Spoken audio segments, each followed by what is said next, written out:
You got it locked on Roadium Radio. Due to circumstances beyond anyone's control, Dr. Dre is in the motherfucking house. So right about now, and I say, yo Steve, are you with me? ICE, are you with me? Here's a little something about a nigga like me that never should've let me buy a tape from Steve.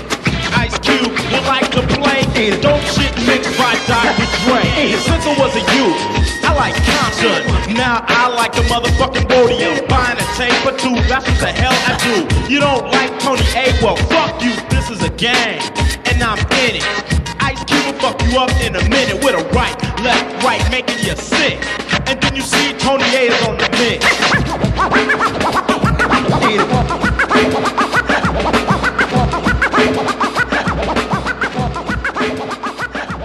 Tony A.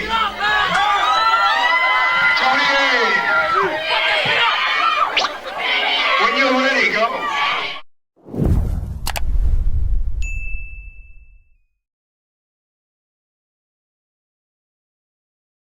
Welcome back, everyone, to Roadium Radio episode 327. And before I introduce my very special guest, make sure you guys tune in and check out the other episodes that we just recently had. We just recently had News of Norbies. That was really good. We just recently had Johnny D on Calls with the Wizard. And before that, we just had many special guests. So make sure you guys tap in and check it out. I would like to thank everybody who liked, comment, and subscribed. I would like to thank everybody who decided to not to be on the live chat, those that are on the live chat, those that decided to like or dislike, it doesn't matter, you guys are still watching. But first and foremost, I want to thank our new members.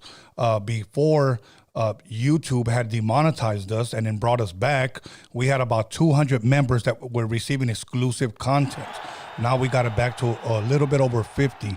So I want to thank everybody who is continuing their membership to Tony Vision here on Roadium Radio podcast. So I want to thank you guys. Much love and respect to you guys. At the end of the show, we'll give you guys your shout outs if Alice can gather that information.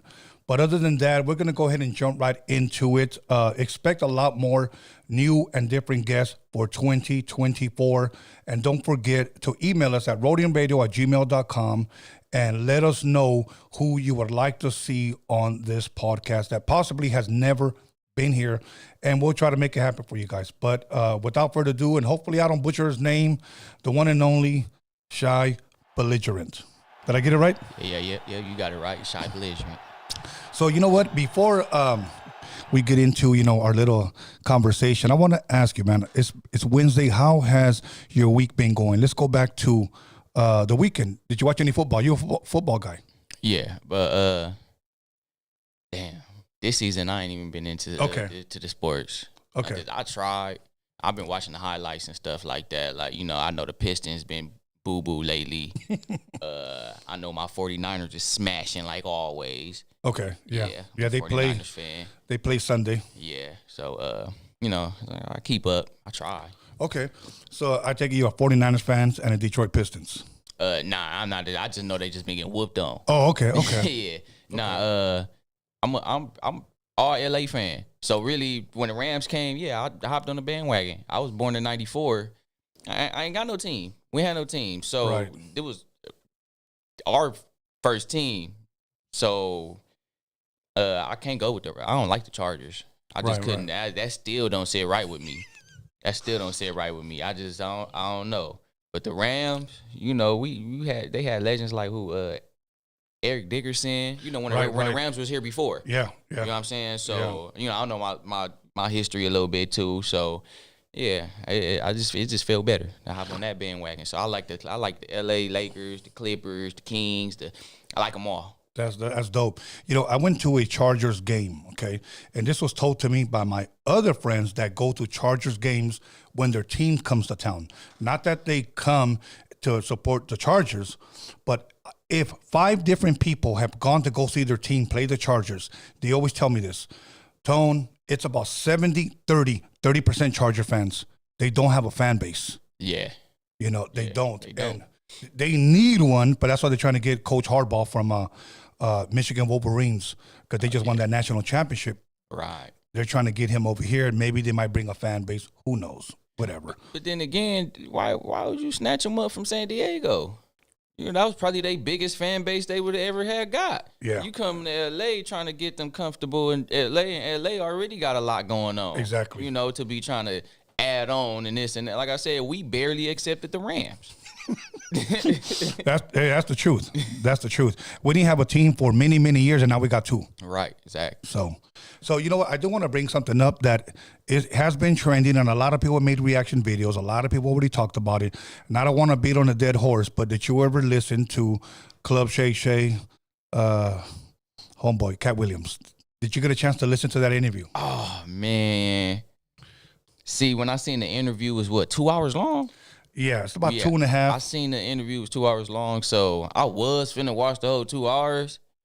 And then I just ain't got the patience for it. So I found the little 30-minute clip that had all the good pieces and parts on it. So, yeah, it's good, like, little 30, 40-minute clip.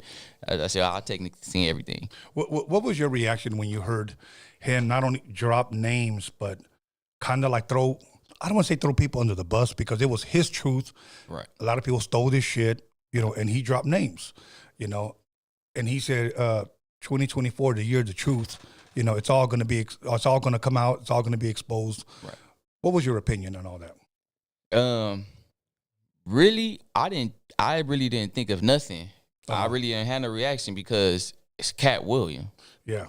We know Cat William always been Cat William. This always been his attitude. He been doing this. He been trolling for years before trolling was trolling. Yeah. He been doing this. He been, you know what I'm saying, name dropping. He been saying what he want. Right. All that. It's Cat Williams, so I so it didn't take you by surprise. Yeah, it's something we expect. It's something we expect from him. And my thing is, I ain't never seen so many celebrities react that fast. And the snap, I mean, damn near every celebrity reacted. Everybody who he said something about reacted the next day, if not within that same week. Yeah. So, shoot, I don't know. If you ask me, it sounds true. In my opinion, sounds true.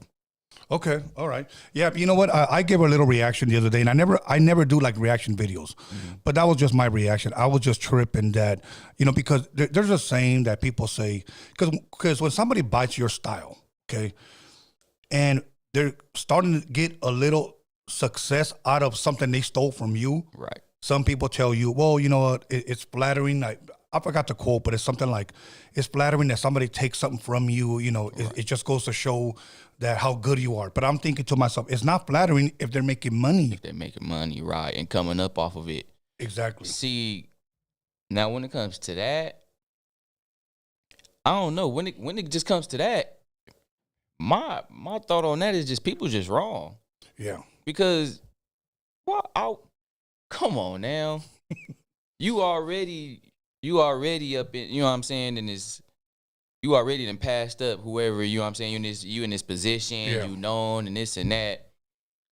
Why you have to go back? I'd rather have just gave them a couple hundreds. Like, even if it was $50, at least I offered, man, I got $50 if you let me have this joke. Right. You ain't even come to him with that. Like, rather, $5. Right.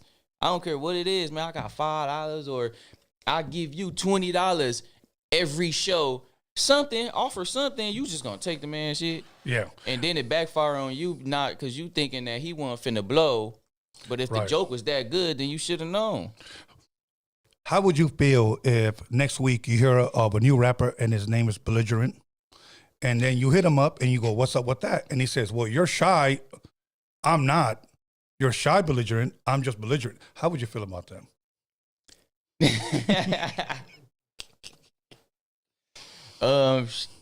Man. Damn. I don't know. I probably tell myself, well, I influence a lot of people then. Okay. Because I don't know. What can you do? Would it be more respectful if he came to you first and said, yeah. Okay. Yeah. Because me personally, I'd probably just ignore it. Okay. I'll probably ignore it or try to ignore it the best I can unless he try to have a diss or something and try to say that he had the name before me. Then that's when I'm going to step up to the plate and be like, nah, hold on, you doing too much. Yeah. You know, I trip out on today on artists, whether they're rappers, producers, DJs, or whatever. Let me just give you one example. Growing up, one of the best producers, hip hop producers from the East Coast to me is a guy named Marley Marl. Oh, yeah. That's how you pronounce his name, Marley Marl, okay? Yeah. But growing up in the street, we say Marley Marl. Yeah. That's what we say. When I mentioned that name to my son, he says, oh, yeah, I know Marley Marl. And I was like, what do you know about it? So he showed me a picture of a totally different other guy. And I was like, that's not him. Right. But what he did, that guy just spelled it the way we say it on the street, Marley Marl. Right. And I'm like, how are you going to take somebody's name who's already established, right? You know, and then just call it yourself, right. You know? To me, that's stealing. Yeah. You know, to me, it's, it's like there's already a DJ Quick. Now say I'm DJ Pick. Right. I just think to a certain extent that whether you're an artist, whether you're a producer, whether you're a comedian, you just need to be original. And that's what sets you apart. Yeah, you got to, man. You got to. You can't. Yeah, I agree. It's stealing all the way, 100%. You can't take the next person's stuff, man. They could have made $1 million off of that. Right. Like, you can't be, that's where your blessings come in from. That's where your karma come in at. You know what I'm saying? So that's why a lot of people careers are in the short. Yeah. Believe it or not. It looked like they may have had a lot, but you know what I'm saying? It really, that's all they had. Yeah. And it's not that they had a lot, that's all they had. So say they did land this big TV role, that's all they had. Definitely for some years, they probably working off that for some years until they get another job. Yeah. So, you know what I'm saying? It's karma. You got to be careful what you do. Absolutely. Leave these people stuff alone. Absolutely. Let me that's like, sorry. That's no, like, you got it. What Boosie going through? Boosie and Rod Wave and them. Right now, Wave. We know how this music stuff goes when it comes to sampling, like when it comes to using up to more than a minute of a certain beat or certain lyrics or anything like that. You went way past that minute. You damn near used every single lyric from this man. Everybody. They damn near use every single lyric from Lil Boosie. So that's stealing. Yeah. That's stealing. It is me, stealing. I will say something just to acknowledge the person. You know what I'm saying? Acknowledge them, kind of, you know what I'm saying, bring that memory back out and this and that, give them their flowers. For example, like with Biggie Smalls, I have phrased one small little line from little Biggie Smalls, but I didn't take the full, you know what I'm saying, the entire bar. You didn't take the 16. Yeah. They out here taking 4, 5 bars, and that's enough to get sued. That's enough. That's more than enough to get sued. Yeah, that's almost like I couldn't think of 4 bars, so I just took them. Right, exactly. So I don't know why you didn't. I mean, shit, definitely going up as much as you going up. Like speaking Rod Wave, I don't know why we did that. Why you didn't think nothing would have happened? Yeah. There was a guy that I had here. I won't mention his name, but he knows who he is. I had him here twice, and one day he showed me a song, and he totally took. I was just shocked because he totally took somebody's style, like to the T. He took Sugar Free style. Straight took his style, okay? And when I heard it, I'm not going to lie to you, it sounded good, but it was an impersonation because it wasn't his style. Right. So I asked him, and I said, why did you do that? And he looked at me kind of guilty, and he goes, what do you mean? I go, you just took Sugar Free's, like, whole style. Right. And one thing that I've learned about a lot of people from this generation, they won't say, they won't say I bit his shit. They won't say I stole his shit. Here's the new one. Well, I'm just paying homage. Right. That's it. That's all. And that was your favorite artist growing up, and you know what I'm saying, that's all you know. This and that. It's fine. It's okay. But to do an entire song like that with his style? Nah, not no entire. I wouldn't roll with it because everybody know. Everybody know. You know what I'm saying? Yeah. And then definitely when it's old school, you trying to steal somebody old school style. That's we what- all know it. We all know that style. Yeah. We been done with that style. We don't want Yeah, it. yeah, we yeah. don't want it. Come with your own. Exactly. You know, now let me ask you, where originally are you from? Where did you grow up at? Well, I'm born Los Angeles, so I was born California Medical Okay. Hospital. That's downtown LA. I was raised in Compton. Okay. Raised in Compton with my grandparents, and how I from Watts. So Okay. from Compton, I snuck to Watts. Okay. So you know, cause it's right next door. Right. Trying to get away from my grandparents' eyesight Yeah, as yeah. far yeah. as I can. Yeah, and that's where I end up landing at. Okay. So that's pretty much where you're from, like where you grew up at. Yeah. Okay. Yeah. You come from a big family, a lot of brothers, a lot of sisters. Yeah, man. I'm not even about to say probably. I got one of the biggest families in LA. Really? Yeah. Yeah. Wow. Yeah. Okay.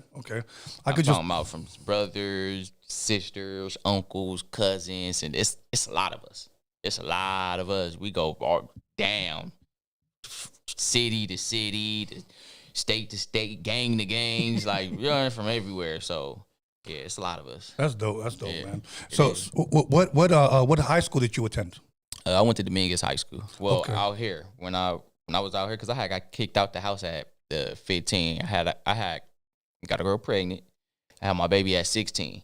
Okay. Yeah. So Young dad. yeah. So I started off young, but living with my grandparents, you know, they old school. Mm-hmm. So yeah, they had kicked me out, and I had went to Vegas my last 2 years of high school. Okay. So I had moved to Vegas my last 2 years just to get away from they tried to get me away from the city. Right. But I went to Dominguez from freshman and sophomore year. You know, I don't think I've ever asked anybody this question, but since you brought it up, you were a father at 16 years old. Yeah. Can you kind of share what was going through your mind and how was that raising a child, man? Well, first thing first, at that, like now that I'm thinking of it, looking back then, in my head, I was just kept thinking like, damn, I know I'm young. You know, I couldn't even lie to myself. I knew I was young. I just wanted to be a kid. You know what I'm saying? That was scary. You know what I'm saying? Thinking about having a baby and this and that. We know that's an adult thing. Yeah, you know of what I'm course. saying? Stuff like that. So having to go to school.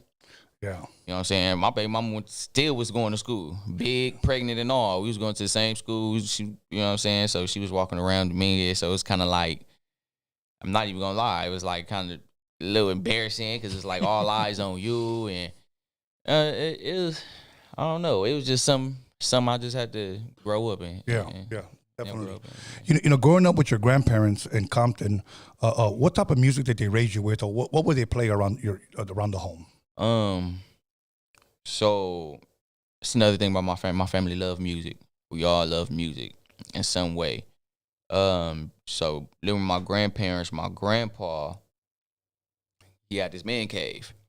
Okay. So he was the type. He's still up to today. He got a record player. He got his record. He still use it. He That's got his dope. record player. He got his surround sounds.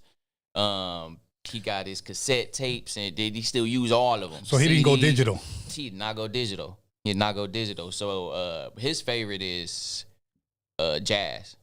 Oh, So okay. and when I say he was vibrating my walls. Right. Yeah, he was. My room was right next door. I was hearing it. I couldn't even hear my TV. Yeah. So he loved it. So jazz, reggae. That's all I heard. Driving in the car with him by himself. That was all he played. And tap his fingers on the wheel, get into it, and you know what I'm saying. So that's what made me open to music, to all different kind of music. That's dope. My grandma, she had me in church every Sunday. Okay. So, you know what I'm saying? She was always in church, but she also loved music too. She was in the choir herself, and she put me in the choir. I was in the choir at age, I want to say 10 years old? Okay. 10 years old all the way to 15. Oh, wow. Yeah. That's So, dope, man. I was in the choir. She was in the choir. She loved gospel music. That was her thing, gospel music. Yeah. So them was the main two things I heard around the house. And my dad my dad, he was the hip hop genius. He was the one with the booklets, the CDs, all different type of CDs and this and that, and the beat in the trunk, the 212s in the trunk, and you know what I'm saying, all that. Yeah. That's what got me hooked on rap. Rap is my dad. You know, I want to share something to you about gospel music because, you know, I grew up with music. Obviously, my fathers, my brothers. I have a big family as well. But one thing that always intrigued me about gospel music was the organ, the B3 Hammond organ. They had a Leslie speaker, and I could always trace that back to like some Al Green music. Okay. Right. Then when I listen like to Sam Cooke or listen to like Ray Charles, and then I start reading their autobiographies, how a lot of them were raised in the church, Right. and then brought that church feel, if I can say it this way, to the world. Right. And what kind of gets me a little bit upset is when the church starts playing their music. A lot of times some people say the church is copying the world. And I said, hold on a second. Some of these great artists like Aretha Franklin, they took that style from the church and took it to the world and sold it to them. Right. And now they have it kind of backwards. They're pretty much saying, oh, the church sounds like the world, but really it's the other way around. The other way around, yeah. Yeah. Because the gospel music the good gospel music is beautiful, bro. Right. Yeah. I good. love gospel music. Yeah. I love gospel music. Definitely growing up on it, definitely being in the choir for that long. I want to say I know a lot of gospel songs, probably know all of them, if not. So that's the most peaceful, you know what I'm saying, sound ever. So Absolutely. Gospel is in its own lane. Yeah. Gospel in its own. Definitely when it comes to the singing, the harmonies, Yeah. the pitches, Yeah. all that. When it Yeah. comes to the R&B and singing, and everything, like you said, Yeah. R&B, if anything, R&B got its feeling from church. Absolutely. You know what I'm saying? From gospel. Yes. If anything, because that's where it's all natural instruments and everything. You Yeah. know, saxophone, the drums, the organs, and all that. Yeah. So, Every week is a live band. yeah. And you ain't hitting them notes without learning it from them. Well, You exactly. know what I'm saying? The gospel music, the only ones that hitting them notes. Them opera music notes. Yeah. Very true. So, Very true. Yeah, like you said, a lot of the greatest came from Yeah. learning how to sing from church, singing in the choir. Very true. Now, as far as your dad, so would you say he's the one that introduced you to rap? Yeah, definitely. Now, what was your earliest recollection of rap? As far as what were some of the songs that you first heard that he would bump? Like, who were some of the groups? Some of the songs. Who did he really like? I said the first one pop in my head is like Corrupt. Oh no shit. Corrupt. Bone Thugs and Harmony. Who else? Shoosh. The Game. All right. The Game. 50 Cent. You know what I'm saying? Because that was around my era too. Yeah. 50 Cent. Really, that's it. Anything West Coast. Okay. Yeah, Okay. anything West Are you a Coast. fan at all of East Coast rap? A little bit. Okay. At the moment, Mhm. with the wave they got going now, Uh-huh. I really haven't caught on to anybody. But at that wave when they had Joey Badass, Okay. Troy Ave, that was the last wave I stopped at. Okay. So yeah, I fuck with the East Coast. I like it. Who is Shy bumping right now? If I were to hop in your car and you say, Tone, I'm about to give you a ride, and then you put on a CD. Who's playing? Give me about 5 people.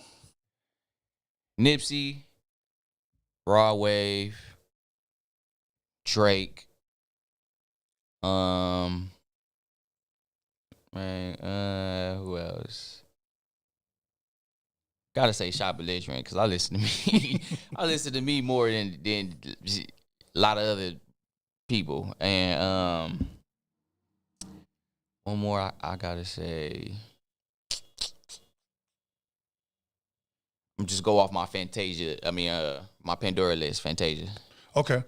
Now, I'm going to ask you a question about Nipsey, and I say this respectfully because he's no longer here with us. So I'm very careful to talk about people that are no longer here with us because sometimes when I say certain things, some people think I say disrespectfully.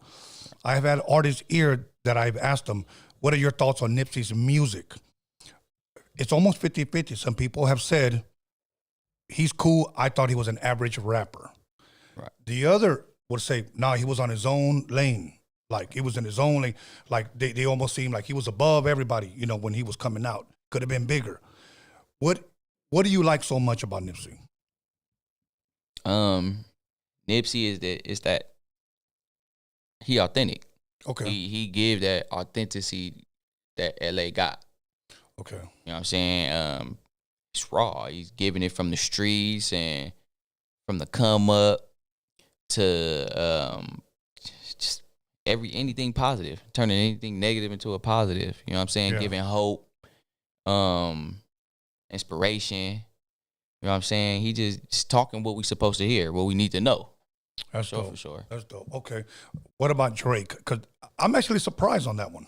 So Drake, now let's be real. Drake be saying some shit. Drake got that wordplay. He just knows what to say. Okay. You know what I'm saying? It's the same thing like myself or like Nipsey or Eminem, you know, say what we want. You know what I'm saying? Or we say what people say in everyday conversations. You know, when somebody rap, they only rap about what they thinking, or Right. they only put down what they want to put down. Okay, I want to think about, I want to write about cars, or I want to write about clothes, or I want to write about this. When I think of, like, when I'm writing, I'm thinking like a normal conversation. What would I say in a normal conversation? So, basically, say like, I'm gonna use X4 for example. He used the word bunk skunk. That was a word that was going around LA for a cool little minute. He was the first person to put it in a rap. Oh, okay. I see what You know you're what I'm saying? Like, yeah. So, like I said, you using regular everyday conversations, just putting it in a rap, because that's what people know. That's what's really catching the attention. Yeah, people can identify with it. Yeah, exactly. Okay. Exactly. They can identify with themselves. So, when it comes to Drake, that's what he's doing. That's what Okay. he's doing. He knows what to say to the ladies. He know what a man is saying to the ladies. You know what I'm saying? He's just Right. real life stuff. Okay. If I had to twist your arm and ask you this question, give me your top 5 West Coast rappers of all time, even if they're deceased. Okay. Top West Coast. All right. Top West. All right. Got to say Nipsey again. Ice Cube. Eazy-E. B Brazy. And Snoop Dogg. Okay. Okay.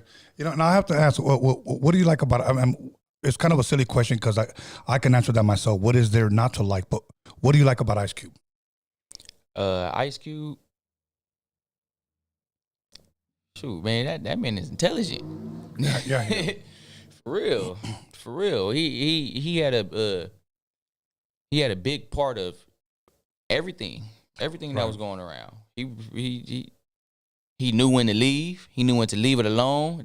He's smart. He just knew. He just knew.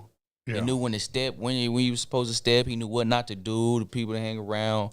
You know what I'm saying? Who to mess with to a certain extent and all that. Right. So The intro to the show, did you hear it? The intro, it was Ice Yeah. Cube rapping. Yeah. Okay. Yeah. I met Ice Cube when he was a teenager. And not to drag on a long story, I used to do mixtapes and sell them to a Japanese vendor named Steve Yano, who would sell them at the Roadium swap meet. That's why we named this Roadium Radio. Right. And he introduced me to the whole NWA camp. So when I got a chance to know them, this guy Steve would get them to come rap on my mixtapes in the 80s. So when he rapped that verse, he later on used it for his record, okay? Right.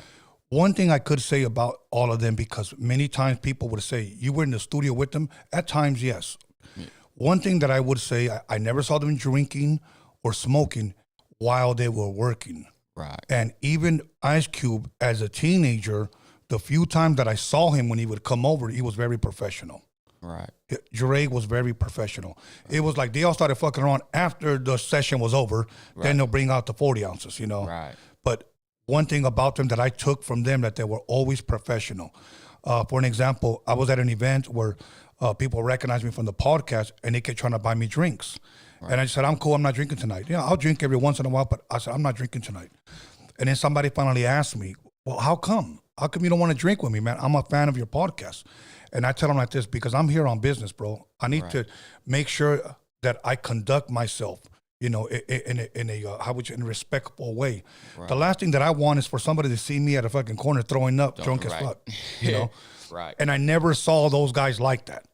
So that's one positive thing that I can say about Cube and Dre and those guys. But what do you like about Snoop? Snoop,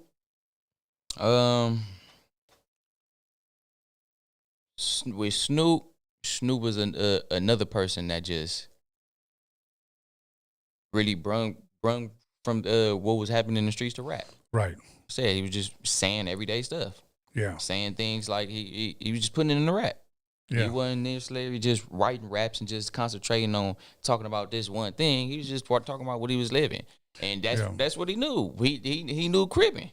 Yeah. He knew cripping. He knew pimping. It's definitely, here on the West Coast, back then when the pimping first started, East Coast used to think it was a joke. Yeah. They used to look at the West Coast like it was a joke. Oh, you really got females paying y'all money going to go sell themselves to pay y'all? And no way. Like, they really used to think it was nothing until they started seeing that that's really what it was going on out here. Very true. So, shoot, that's what it was. I shared this story before. It was 1990. I think it was 1990. And I went out to Texas for the first time as far as our little Texas tour. And the main question that I would ask, because I wore an LA hat out there, the main question that people that showed up to the shows would ask, you guys from LA? Yeah. And they would ask me, is it true that you guys actually kill each other over a color of a rag? And now, living here, you don't think about that. You just know that dude's blood, that dude's a Crip, that dude's from the east side, just from the west, or whatever. You don't ever think about it like that. So when they asked me, my first reaction was no. And then I said, wait. Yeah. Yeah, it's true. Right. So they saw it totally different, but this was Texas. So I can kind of understand maybe how New York saw it at one point. Yeah. But not that I'm trying to give them a pass because they didn't like us for years. Yeah. Right. Now, you mentioned 3 old school rappers. You mentioned Eazy-E, you mentioned Snoop, and you mentioned Ice Cube. Mm. Today, 2024, 2023, 2024, do we have a Eazy-E? Do we have a Ice Cube? Do we have a Snoop of this new generation? No, we don't. Okay. The difference between then and now, because hip hop wasn't necessarily fresh, but it was. Yeah. It really was. Yeah. The hip hop was just now. It ain't even crossover. It was hip hop was just hip hop. You know what I'm saying? So then everybody that came into hip hop was coming in as they sell. Right. Because it was, you know what I'm saying? It was fairly new. So you had all these different styles coming in because everybody, they didn't know how to come in. Uh-huh. They was looking at this person, but this person might be, because it's all different types of hip hop. This person might be a gangster rapper, but this person might be like crisscross. Okay. You know what I'm saying? Yeah. So it's like, I ain't no gangster rapper, so I gotta go down this lane. Right. But I'm also not no dancing ass motherfucker. Right. So cut the dancing, cut the hip hop. I'ma rap like this. Okay. Now it's not like that. Now it's, oh, he rap like that. Oh, I like that flow. Let me go up in the studio and try it out. And they keep it locked in. Whatever is going viral, whatever they hear the most, and everybody had a moment. Frosty the Snowman, and Almighty Suspect, when they was together, paired, and at that time it was called LA Traffic Music or something. You know what I'm saying? Everybody wanted to sound like them because they was talking about pimping. Now everybody trying to hype rap and talk about pimping all the time. Now we done went past that because Draco came out.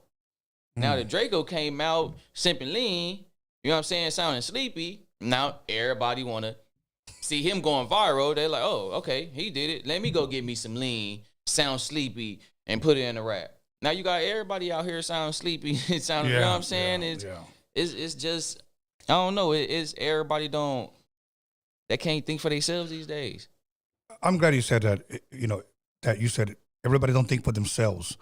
Okay, I'm going to share something with you that I've shared several times because I've heard Snoop said it, and I want you to tell me if you agree with it. He said in the 80s and 90s, there were no two rappers that sounded the same. Okay. I'm also going to say even producers didn't sound the same. I'm also going to say even DJs didn't sound the same. Every DJ had their own style.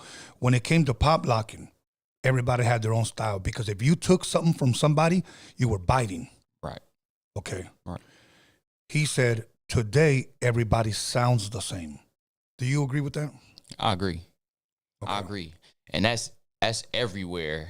And that's just in general. Everybody do sound the same. So when I say everybody sound the same, I'm not saying like the whole world sound the same. I'm saying like, yeah, state to state. You go to Detroit, everybody in Detroit sound the same. You go to LA, everybody in LA sound the same. You go to New York, everybody in New York sound the same. You go to Jersey, everybody in Jersey sound the same. Everybody sound the same. You don't have 3 different genres of rap in Detroit. It's only one. Same thing with LA. You don't have 3 different genres of rap in LA. It's just one. And that's the rap that's going on now. Why do you think that is, if you had to guess?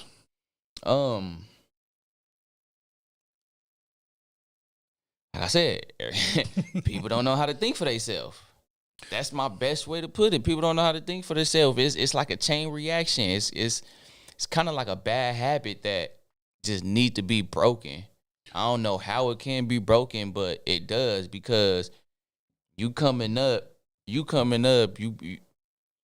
basically teaching each other to envy, if you ask me. And, the younger generation is looking up. Even the people that's just right under you, even the ages that's just right under me, still looking up to me. Yeah. So whatever I'm doing, they just gonna follow suit and keep it going. Right. That's the problem now. I read a quote from Steve Jobs years ago. It's a small quote, and it just said, think different. Do you think people are afraid to think different and say, look, everybody's on this style. I'm kind of afraid to stand out on my own and do my own shit. Right. But if I do my own shit, here's what I'm going to hear. Oh, man, everybody's doing this. Nobody's doing that. Right.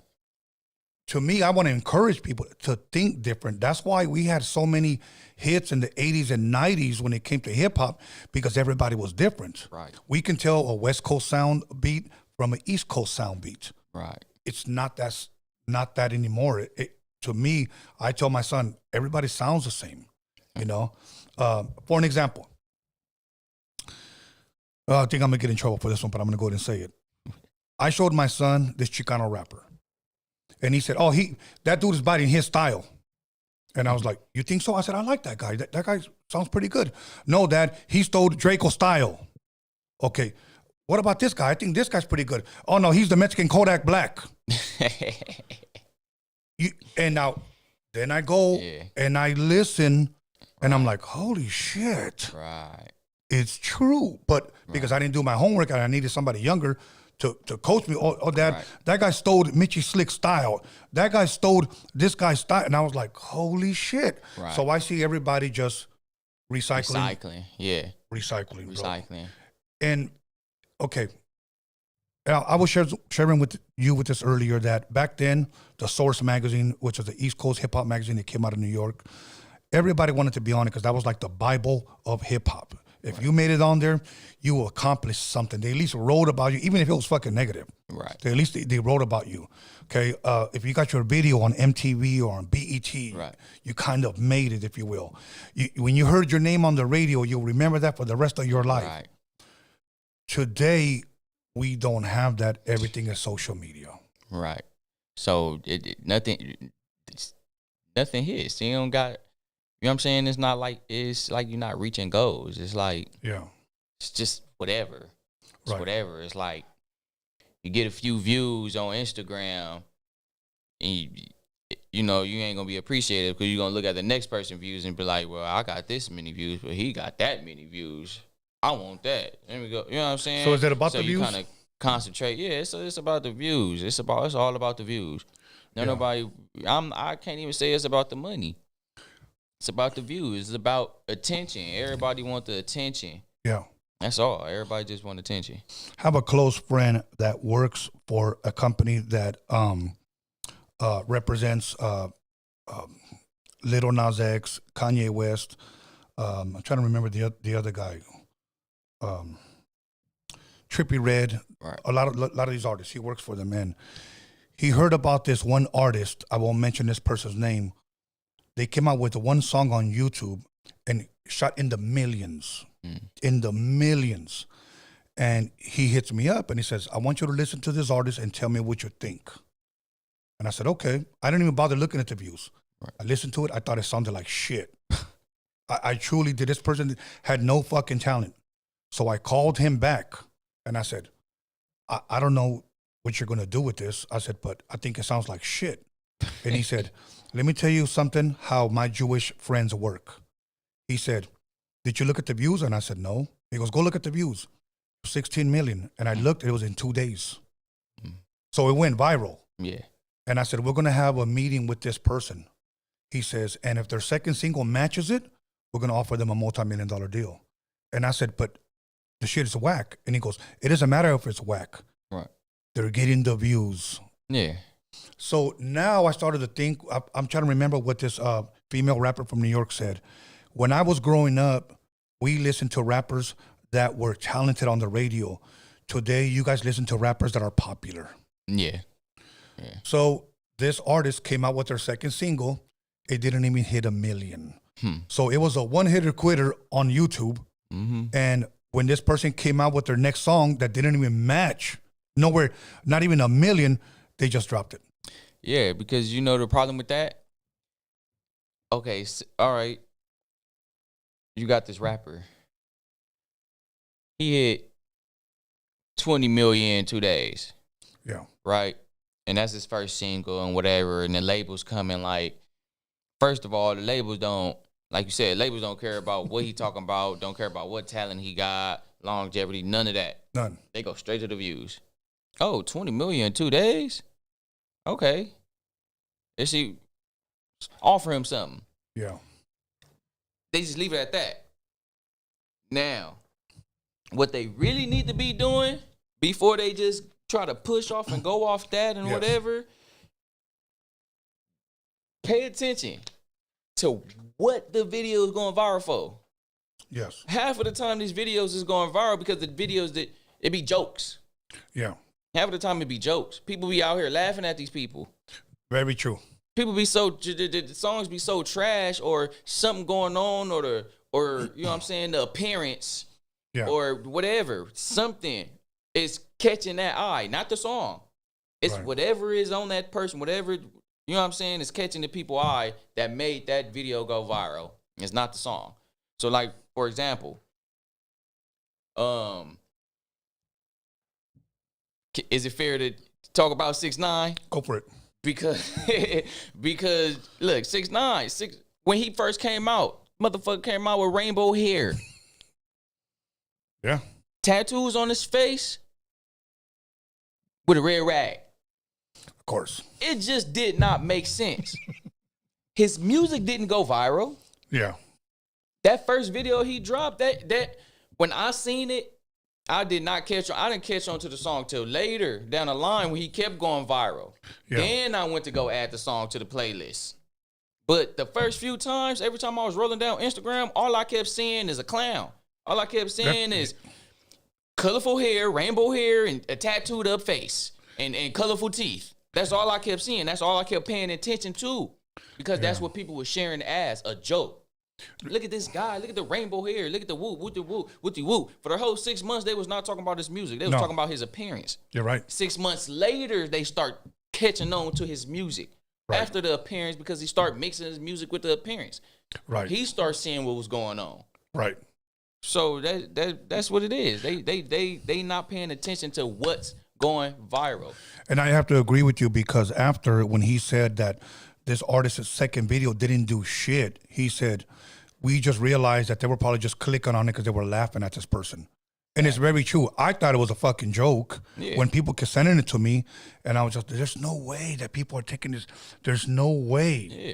The internet is a cold world. Social media is a cold world. 90%, I want to say 99% of social media is just monkey see, monkey do.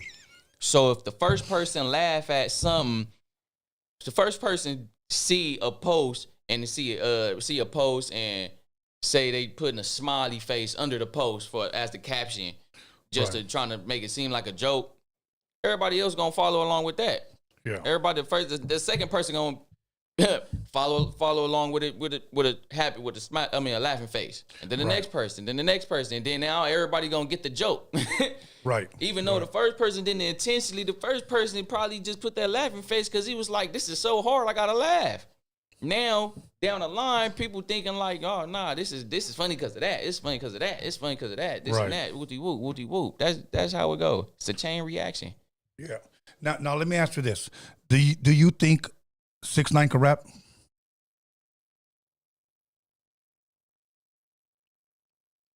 I had to think of one of his lyrics in my song in my head just now.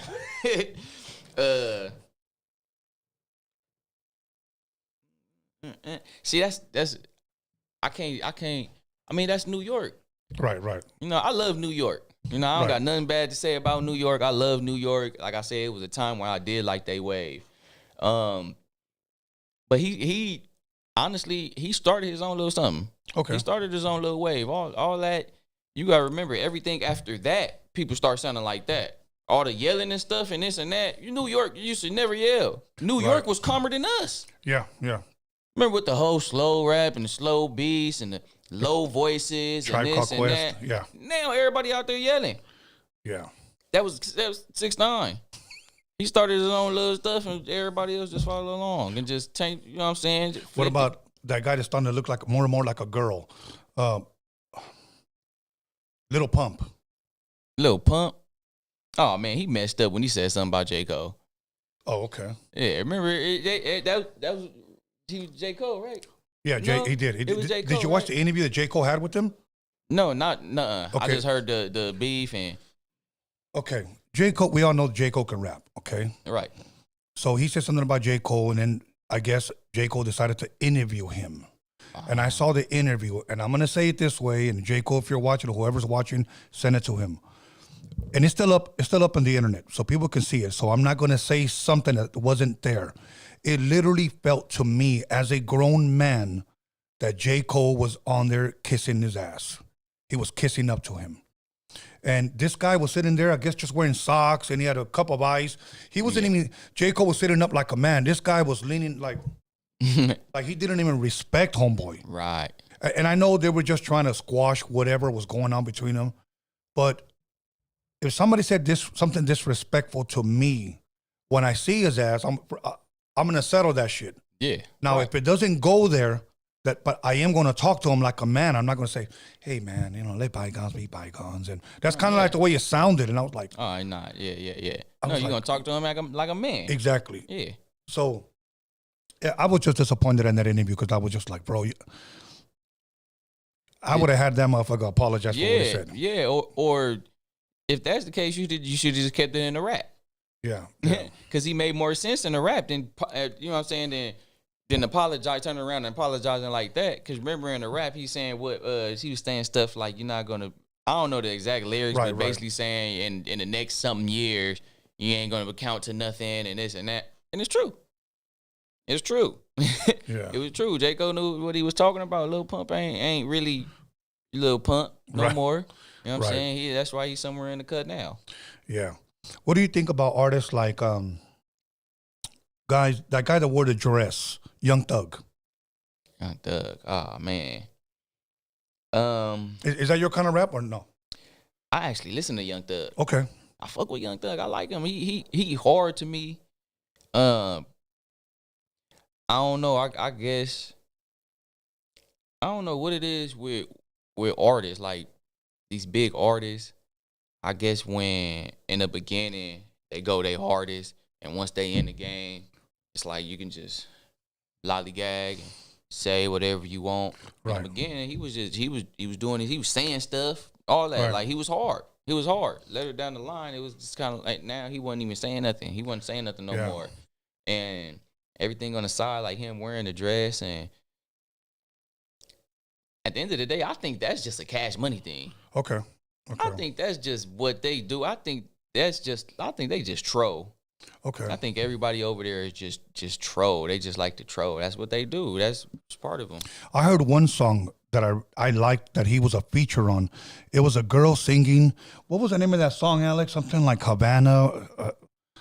Havana, da, da, da. Oh yeah, okay, yeah. Yeah, and then he busts at the end. I like that song. Right. What do you think about that one guy? What's that one guy's name, Alex, that likes to shake his shoulders? I can't remember. He always shakes his shoulders like it's like he's on some weird shit. What about like on Kodak Black? You like that guy? Kodak. Oh yeah. I like Kodak. Okay. Kodak hard. Okay, Kodak hard. That's cool. I'm just asking because I ask artists and they'll say no. Some people say yes. So I kind of want to see where you're at. Oh yeah. Tone, Kodak ask hard. him about Future. Do you like Future? Man, I do. I like Okay. Future. Okay. Future hard to me too. Because that's his number one artist right there, bro. Everybody got their own, like their own lane, their own little style. Like Right. they hard in their own way. So is that what's making them stand out? Is because they're pretty much saying I'm gonna be different than from the whole wave. Yeah, because let me see, Lil Baby from Atlanta too, right? I believe so. Lil Baby and Future from Atlanta. They don't sound alike. Right. Okay.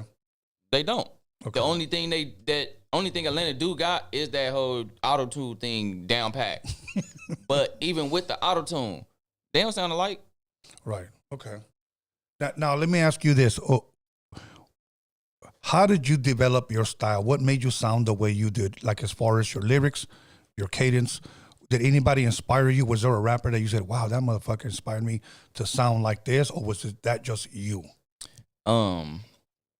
Before you answer it, say I'm a record executive and Sony Records, and you walk in and you sit down, I listen to your demo, and I like it. But I have to ask you one question. What makes you different from everybody else?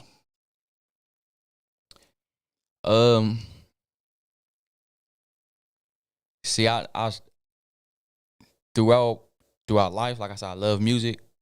And you know, and inside of loving it, I studied it.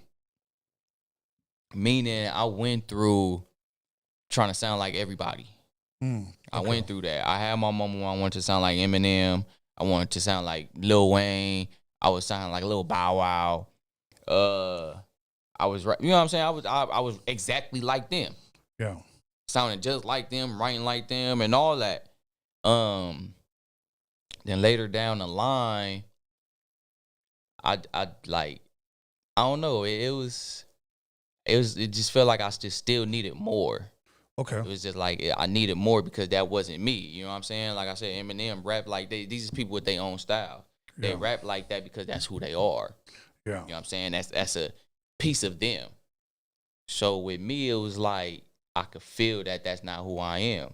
Okay. So technically, what I would do is everybody that I do study and all my top favorite rappers, I learn and pick little piece of this and that off of each rapper and just throw it all together. Okay. Throw it all together, and now you got a unique style that nobody can compare you to. Yes. Because you didn't like I said, you didn't studied and mixed up a million rappers together to the point where everybody is comparing. I done been compared to a million rappers. Okay. And the reason why I bring that up is because I heard a song from yours, "Son of a Bitch." Yeah. Okay. So when I heard that and I heard the lyrics, where did that come from? Because I heard them lyrics and I'm like, wow. Yeah. Okay, so I said, I need to ask him about that. So you said a lot of crazy things in there. Yeah. See that? Shoot, exactly what I was going through. Shoot, I was going through it with my baby mamas. I just had enough. You know what I'm saying? And so I just had to let it all out. Okay. I had to let it all out, man. I had to let it all out. I literally just put everything that I was going through. Even when I was saying I was driving down Long Beach Boulevard and almost crashed. I'm dead. No, I was driving down Long Beach Boulevard and writing this song at the same time and almost crashed. I'm dedicated. I was really writing down Long Beach Boulevard on my phone, writing that song, listening to the beat. I had the beat playing on the speakers, riding down Long Beach Boulevard. It was late at night, thinking of lyrics. And as soon as I thought of a lyric, I try to hurry up, type it down on the phone, and tip the wheel to the side, and you know what I'm saying, get back right. Like everything in there was true. So I literally took real life moments, like put it in that rap. You know, I don't know if rappers still do this, and I ask because I'm not a rapper. Back then, 80s and 90s, you did 16 bars of rap, 8-bar chorus, 16-bar rap, 8-bar chorus, 16-bar rap, 8-bar chorus, song over. Do rappers today still rap 16s, or do they go longer? Do they go shorter? No, yeah, they still do 16s. Okay. I don't know though, but cause it be the hooks. Okay. It be the hooks. Don't nobody put nothing into their hooks no more. Okay. That's what it is. Don't nobody put no work into the hook. Like now let me ask you this: with that song "Son of a Bitch," because you said a lot of crazy, interesting things in there. Can you recite 16 of those, 16 bars of that rap, so people can kind of get a taste of your style and what you said? Yeah.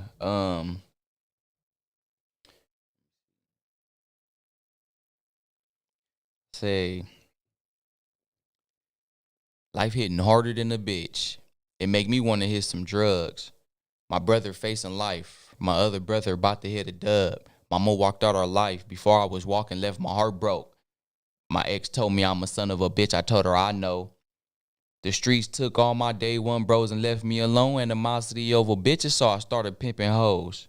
Mama shoulda got an abortion. All my life I've been dying slow. Just let it go. Since the 5th grade, that's what I've been told. You a joint? Well, I'm trying to hit that. I'm a joint. I know you trying to hit this. Oh, you got a nigga? Okay, I got a bitch. And if you know how to stay anonymous, then shit. It's time to make some bad decisions. Can't deal with no bitch. I'll be happy to die lonely. If I die right now, that's because ain't nobody praying for me. Convincing bitches to walk fig. If they don't, I gotta lose them. The devil want my soul. He convincing as fuck. I just might give him to him. Judge trying to wrap the rope around my neck. I'm dangling through it. How you gonna paint a picture of me and say I drew it? I don't work on no farm. I ain't dealing with no bullshit. To get over the pain, I gotta get under the influence. Just pop the perk. So I don't even know what I'm doing, and I forgot my verse. Police blurred me out. Act like the Three Stooges. All good. It's all good, man. Yeah, because that's the verse that got me. Yeah. You know, what was the response when you dropped that? What were people saying? The first the first ever caption I seen was, I know his baby mama salty.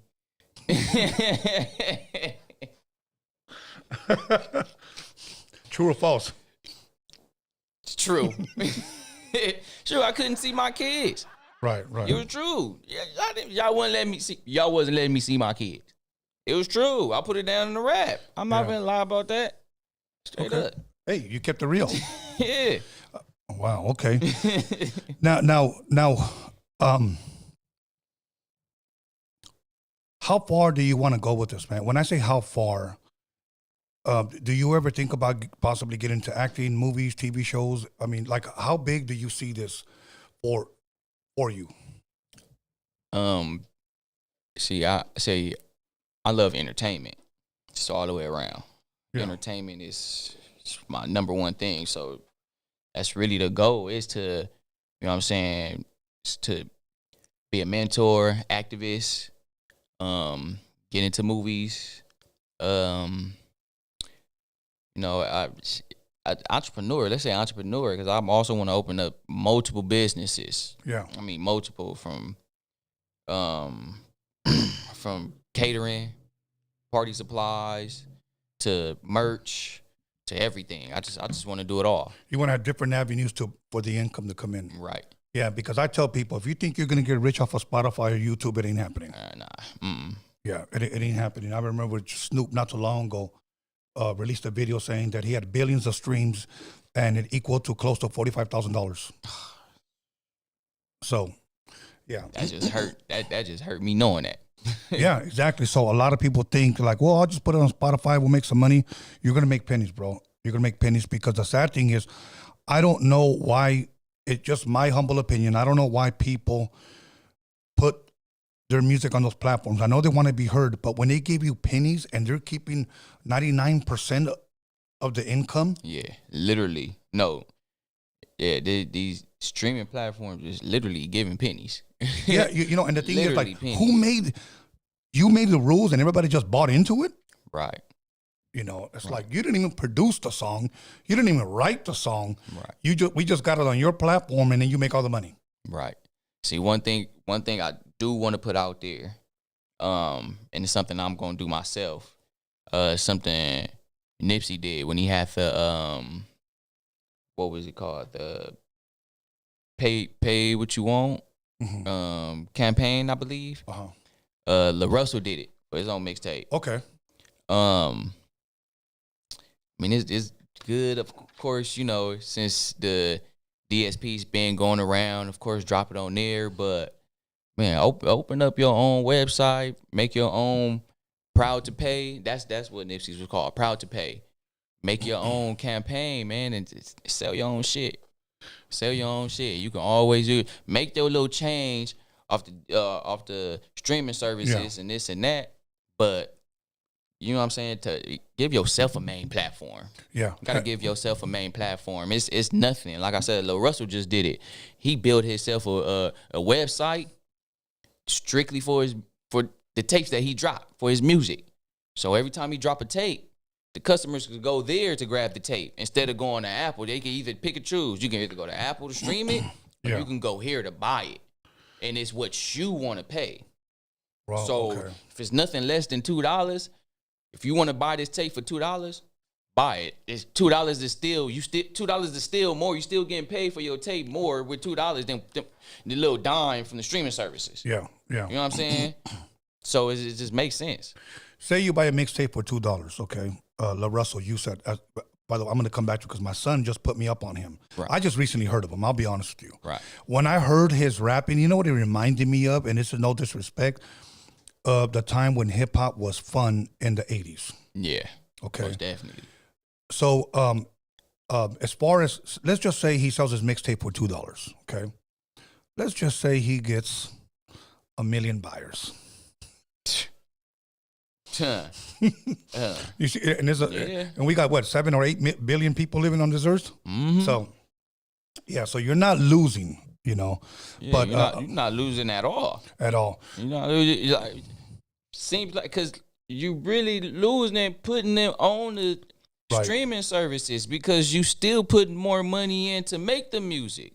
Right. Well, let's just narrow it down from 1 million people to, let's just say 50,000 people buy his mixtape for $2,000. I mean, for $2. That's $100,000 that he made. Look, going through his website. Yeah. His campaign, so he's seeing every single penny. Yeah.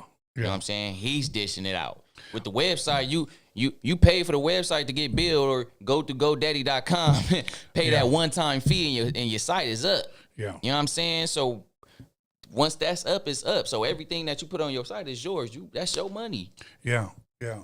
You know, I'm glad you brought that up about his website because are you familiar with Bushwick Bill? He was a part of the Ghetto Boys. Yeah. Okay. Yeah. One of his last interviews, he said that he was releasing his last album. And the guy asked him, is it going to be available on our platforms? And he laughed and he goes, no, man. He goes, it's going to be on my website. You want to buy the album? That way my kids get all the money. Right. He did one last album to leave for his kids so that the income can go to them. Right. Because Spotify ain't don't give a shit. Hell no. You know, so But yeah, but it's funny. They gave Joe Rogan $100 million deal. So I know they got money. Yeah. So Yeah. so now let me ask you this. 2024, what can people expect from Shy? 2024. Like for an example, new music, new videos, possible merch, etc. Shows. So yeah, 2024. Just it's more networking. It's more networking. But you're gonna see my face more. I'm gonna start seeing my face more. Showing up to more shows, doing more shows, more venues. I do have a new album coming up. I don't have a release date or a title yet, but within the next 6 months, it should be complete and dropping. I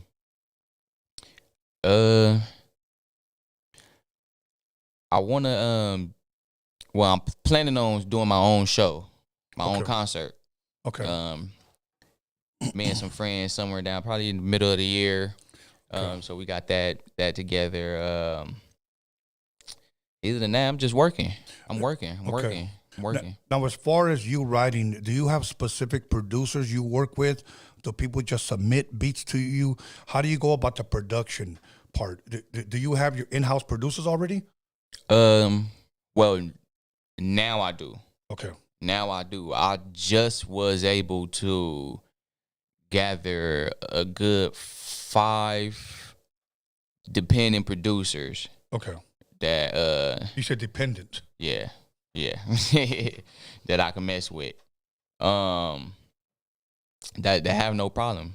I have no problem sending beats and have no problem with anything, really. Just send me the beat, let me work, do your splits on distro, keep it pushing. Okay.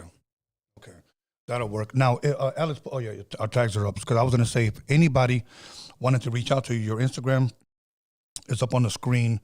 Are you okay with possible producers submitting tracks to you, or at least telling you, listen to my music, maybe we can work together? Yeah. Of course. Okay. I'm open to work with any producer. I'm open to work with artists. I'm open to work with blogs, anything. Okay. Now, I got to give him a shout out because you know what, he made this connect, which is Frankie Orozco. I call him the To Live and Die in LA guy. Right. He's the guy that puts it all together. I was just going to call him the founder, the CEO, or whatever. He brought you here today. He's here. So I want to talk about To Live and Die in LA event going on, I believe, in May. Correct?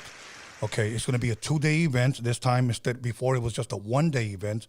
The last 2, I actually podcasted live from there. So, have you gotten your invitation to perform there yet? Yeah, I actually did. Okay. I did, yeah. Okay. I'll be performing.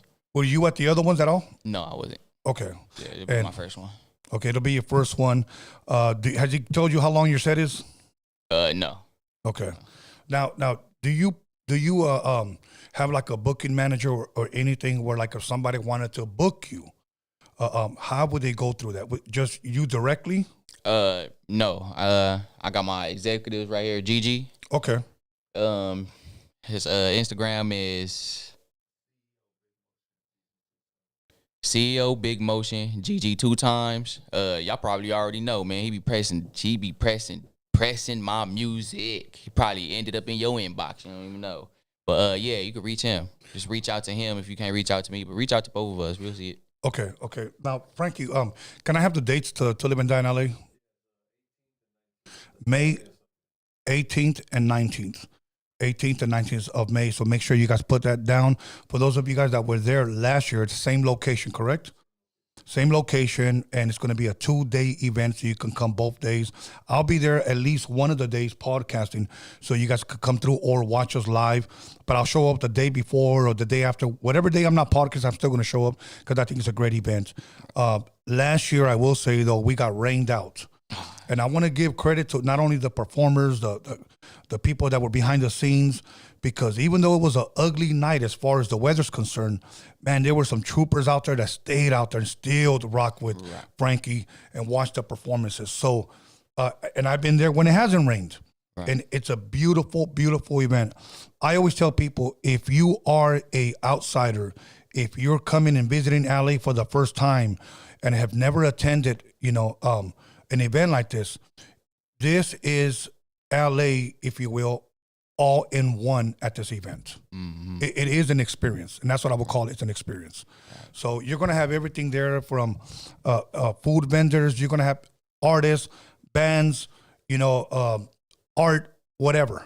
Some lowriders, whatever, motorcycles. You're going to have it all there. So I truly do believe you're going to enjoy yourself. Oh yeah, I'm ready. I'll be there for sure. That'll work. Other than that, now as far as shows, anything coming up anytime soon where people can watch you possibly perform other than To Live and Die in LA, or should they just follow you and wait for a next update? Yeah, just follow me, follow my Instagram. Instagram is what I'm mainly on. Just follow me on Instagram, and I just keep you updated on the Shybelligerent concert. You know what I'm saying? Plus some friends. Of course, you're gonna have some big names there. So, like I said, I don't have a drop or a date or anything like that yet. But I'll keep everybody updated. Are you big with doing features with other rappers? I mean, I do features, but I really don't like to. It depends on who want it. And why is that, if you don't mind me asking? Honestly, it's because of my style. Okay. It's my style. It just got to match me. I mean, I'm not saying you got to be the hardest of the hardest and this and that, man. You just got to match me. Okay. You don't have to mention our names, but is there some artists that you wouldn't do songs with? Let me give you an example. Let me try to put it a little bit better. Because in the past, people have paid me up front for music. And I've just said yes to the money. Right. And I did the beats for them. And when they started rapping, I was like, what the fuck is that? Like I remember I would start looking around like, okay, is this motherfucker serious? And I literally, as God is my witness, I returned back the money. Right. So I've learned, at least for me, that not all money is good money. Do you kind of feel that way? Like, okay, you know what? They're just some guys that want to do songs with me, but I just can't. Yeah. That's why when people use the acts, they can get a feature and this and that and whoop-de whoop. Honestly, I try to just wave it off. You know what I'm saying? Yeah. I don't even bring up feature price. I honestly don't.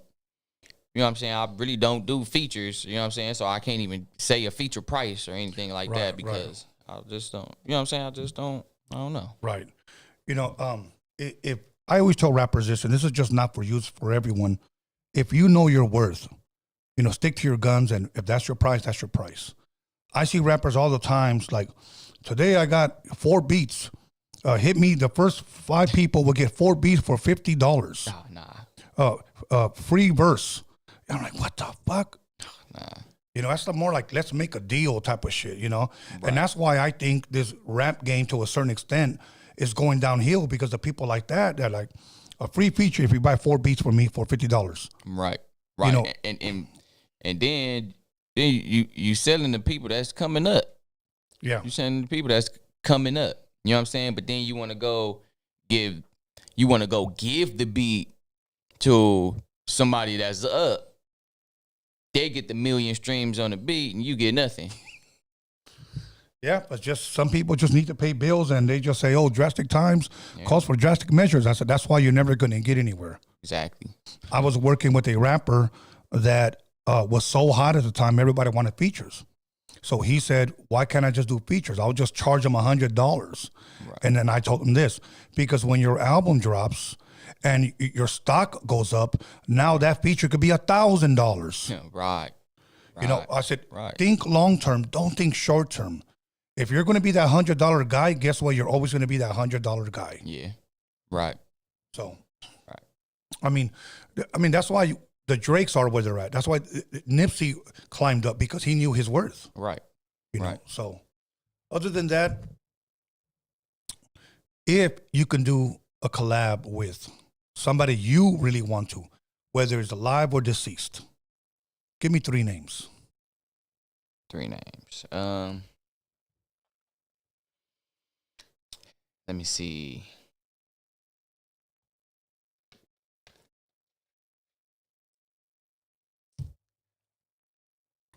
Gotta say Jay-Z.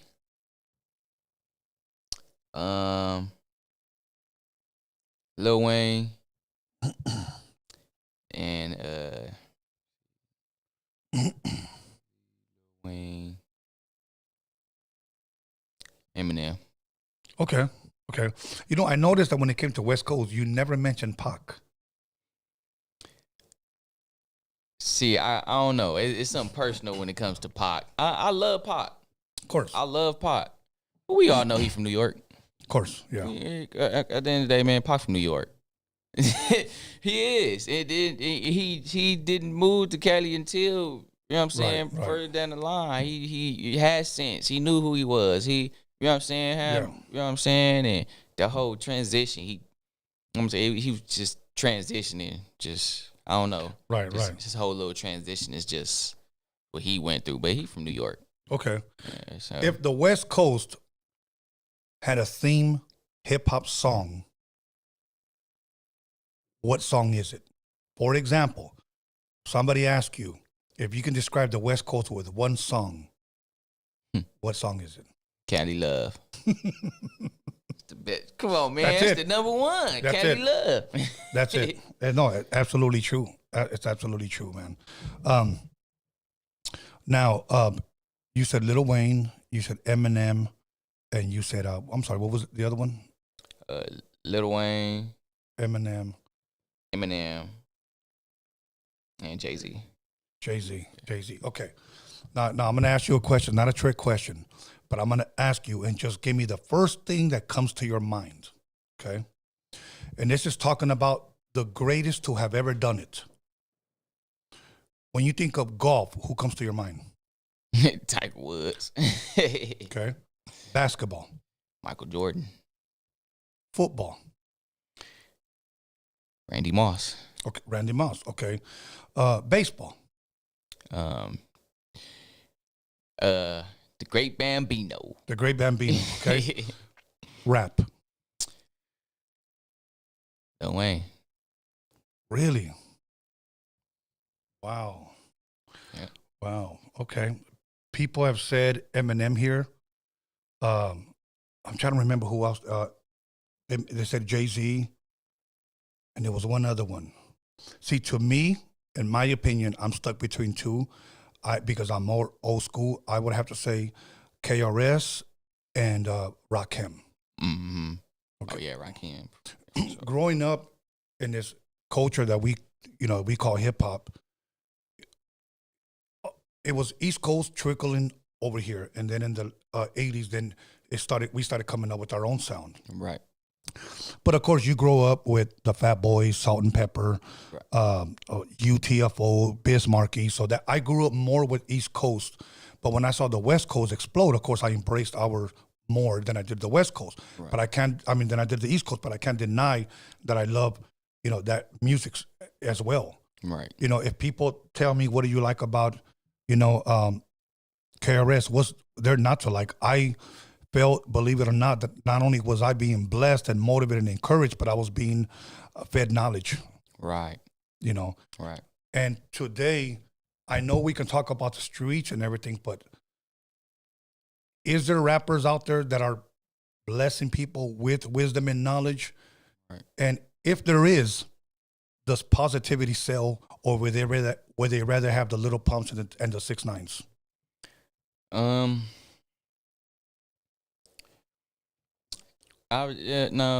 No, real rap is hell, for sure. Okay. For sure. It's just the fact that nobody is on that. Right. Nobody is on that these days. And that's where I feel like I come in at, because I'm not trying to get people to sound like me or be like me, or you know what I'm saying, or trying to scream on the mic or this and that. It's just to just be real with yourself. Yeah. That's all. I just want people to be real with themselves. Say what y'all want. That's the point of music. Music is a platform. Music was a platform created for us to be able to have freedom of speech. Yes. You know what I'm saying? Yeah. Not to hold back and say what the next person is saying. Yeah. It's to say what you are saying. For us to have a voice. For us to have a voice. We don't have our own voice. Do you think today that we still have freedom of speech? Nah. It's getting harder and harder Yeah, to say whatever you want. Yeah. You know. Because it's man, everything is softening up. The whole world is softening up all the way around, from sports to music to comedy. Man, everybody is just, I don't know. I mean, you got comedians now saying jokes and getting slapped for it. Right. You know, and Right. You got comedians trying to damn near getting canceled for saying gay jokes. You know, be real. Comedians been saying gay jokes forever. Comedians been saying what they want to say. That's what comedians do. Yeah. Comedians joke. And when they joke off of saying what they want to say. Right, right. So you can't go to no comedy show and get offended off what a comedian say. That's his job. Yeah. Ain't that why you was there? Ain't that what brung you in? Because of the real shit you was saying until you heard something you don't like. That's what it So was. he just said something about this bald head person, but you don't like you don't, you laughed at this bald head person joke, but you feel some type of way about the gay joke because you gay. Yeah. But you're not bald headed, so you ain't feel no type of way about the bald head joke. But this bald head person don't feel no type of way. Right. You know what I'm saying? That's where it's all tore up at. That's where we're at. Do you believe that what comedians? Well, I believe comedians are walking on eggshells on what they say. Is it possible that that's going to trickle over to rap, where rappers are going to be walking on eggshells? Be careful what I say, because I could get canceled. No, Okay. because with rap, everybody still know that you know what I'm saying, at the back of everybody's mind, we still know that's what rap was for. That's what rap is here for. You know what I'm saying? Like I said, freedom of speech. So you know, that's just something they can't use rap against. You know what I'm saying? We that's what it's for. So we can say what we want to say. Yeah. And that's what everybody really is saying. They're saying what they want to say. Yeah. Very true. Very true. Is there anything, Shy, that I didn't ask you? Anything that you want to bring up? Anything you want to say? Anything you want to promote? You know, because we come to the end. I was trying to get our calls, but the app wasn't letting me in. So, is there anything that, like I said, you want to bring up still? Because I have time. Anything you want to get off your chest? Nah. Only thing I gotta say is,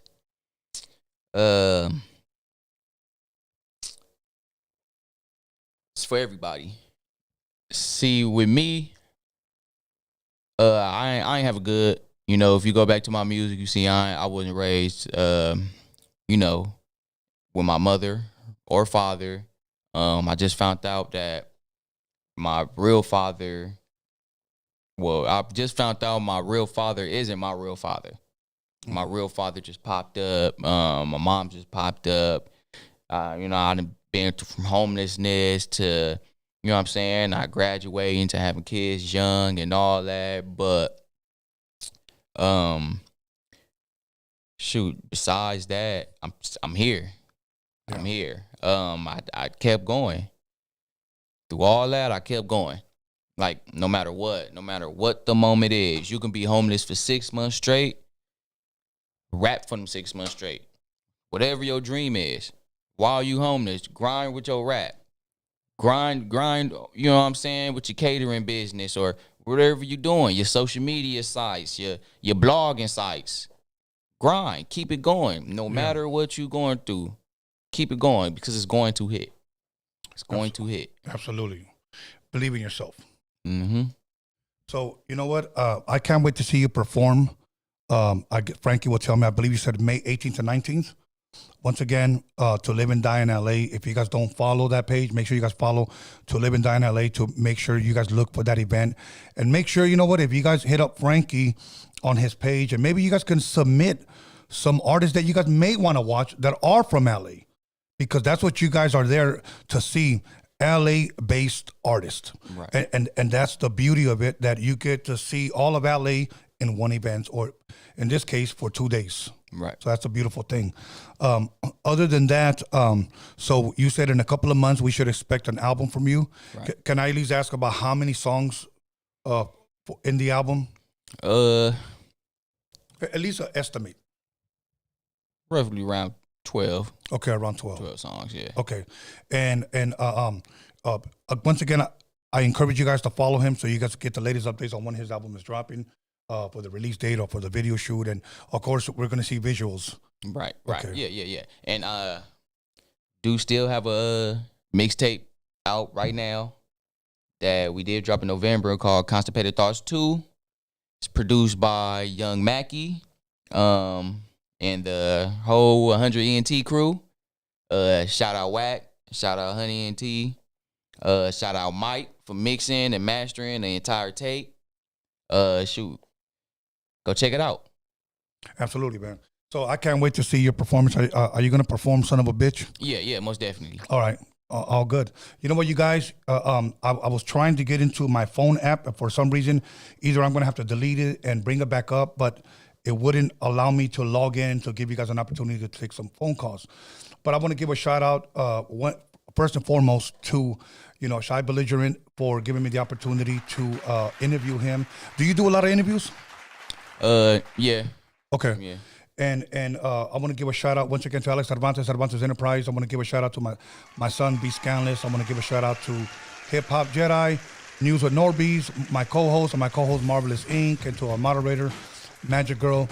Want to give a shout out to Frankie Orozco, to live and die in LA, for making this connection. And also to your boy. Can you give your boy a shout out? Shout out my boy Gigi in the back, man. Gigi. Gangster. All good. Listen, guys, I'm going to be going live Friday. I'm trying to get, I believe I'm booking a podcaster from the Bay Area. So on Friday, I will be going live. I just don't know if it's confirmed. I'll talk to him tomorrow and we'll go from there. But I'm going to try to be a little bit more active throughout the week, maybe doing 4 episodes throughout the week. So stay tuned for that. So thank you, guys. Much love and respect. Other than that, make sure you guys like, comment, smash that like button. Make sure you guys share this. Other than that, thank you. See you guys here Friday. We're out of here.